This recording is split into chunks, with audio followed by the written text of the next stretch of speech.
नमस्ते, मी आहे रश्मी सावंत. आजचा आपला टॉपिक आहे फेस क्लीनअप आणि फेशियलबद्दल.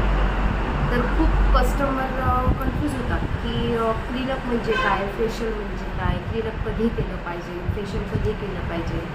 तर क्लीनअप आणि फेशियल ह्याच्यात खूप फरक आहे. क्लीनअपनी फक्त आपल्या स्किनवरचे डेड लेअर, तुमचे डेड टिश्यूज, ब्लॅकेट्स वॅकेट्स हे क्लीन करायचं काम हे क्लीनअप करतं.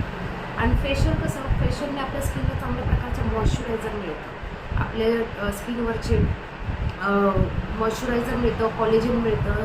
शिवाय जो मसाज असतो, लिफ नोड असतात आपले, त्याच्यावरचे प्रेशर पॉईंट, ह्याच्यामुळे आपल्या स्किनवरचा जो रक्तप्रवाह आहे तोही चांगला सुधारतो. शिवाय आपली स्किन ही टाईटनिंग होण्यासाठी पण उपयोगात येते.